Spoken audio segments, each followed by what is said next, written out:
Maulana dari strategitoefl.com. Hari ini kita akan masuk kepada strategi yang kedua, yaitu Structure Strategy 2. Judulnya adalah Be Careful of Objects of Prepositions, atau Anda harus hati-hati terhadap Object of Prepositions.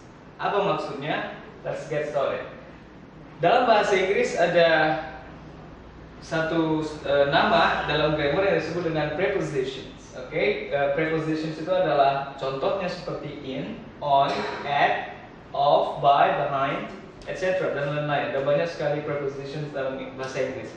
Yang menjadi masalah dalam structure TOEFL adalah seringkali orang yang tidak mengerti prepositions, mereka menganggap bahwa satu kata yang dianggapnya subjek itu adalah subjek, padahal itu bukan subjek lagi. Coba kita lihat contoh nomor 1. With his friends, blah blah blah, found the movie theater. Anda tentu masih ingat kan strategi yang pertama? Saya sudah menjelaskan bahwa dalam kalimat bahasa Inggris yang benar adalah kalimat yang memiliki at least minimal satu subjek dan satu verb. Satu subjek dan satu verb. Di sini, di contoh nomor 1, orang yang tidak mengerti object of prepositions, maka dia akan menganggap his friends. Saya garis bawahi satu kali. Mereka menganggap bahwa his friends ini adalah subjek, karena memang his friends ini bisa jadi subjek.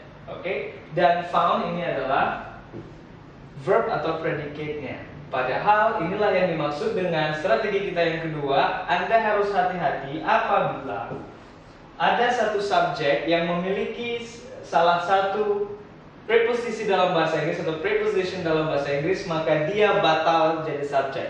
Keep in mind, ingat baik-baik bahwa subjek jika sebelumnya atau di belakangnya ada prepositions, apakah in, on, at, of, by, behind, with, dan lain-lain, maka dia batal jadi subjek. So it's not subject. Dan jika Anda bingung, tidak tahu prepositions itu apa-apa saja, tidak masalah. Yang penting ingat saja bahwa kapanpun Anda melihat subjek dan ada aksesorisnya, ada kata-kata lain selain si subjek, maka itu bukan subjek. So his friends is not subject. His friend bukan subjek. Bla bla bla. Inilah yang kita cari jawabannya di antara A, B, C, dan D untuk melengkapi kalimat ini supaya menjadi benar. Found verb itu sudah ada. Ini subjeknya kita hilangkan dulu karena dia bukan subjek dan dia adalah object of preposition. So, ini predicate sudah ada dan yang missing apa, yang hilang apa? Subjek yang hilang. Coba kita lihat A, B, C, dan D. Mana yang subjek? Let's check. Coba kita cek. A, has. Has is not subject, dia verb. D, when, ketika. Itu juga bukan subjek. So, bukan A, bukan D. C, later. Later juga bukan subject. Artinya later ini nanti ya. Bukan subject. So the only subject or the only final answer that we have is only B. Yang kita miliki cuma D, he, dia. Ini adalah subjeknya. So jawaban untuk soal nomor 1 with his friend blah blah blah found is B. Maka kalimat ini menjadi benar karena sudah memiliki subject. And his friend bukan subjek karena ada aksesorisnya atau ada prepositionsnya. So with his with his friends, he found the movie theater. So sekarang kalimatnya sudah menjadi benar. Sekarang Anda akan mengerjakan soal exercise untuk lebih memahami materi kali ini. Untuk memahami materi kali ini yaitu Structure Strategy 2, Be Careful of Objects of Prepositions. Kali ini kita akan mengerjakan contoh soal untuk strategi yang kedua ini ya, exercise 2. Anda sekarang sudah bisa membuka buku Anda. Coba lihat exercise 2. Cara mengerjakannya masih sama dengan exercise 1. Tugas Anda adalah underline, menggarisbawahi subject. So kalau you sudah melihat ada subject, maka digarisbawahi sekali. Dan verbs twice. Kalau Anda melihat ada verb, Anda garis bawahi 2 kali. Untuk apa? Karena kembali lagi ke strategi yang pertama, bahwa kalimat yang benar dalam bahasa Inggris adalah kalimat yang memiliki subjek dan verb. Tanpa ada subjek dan verb, kalimat itu salah.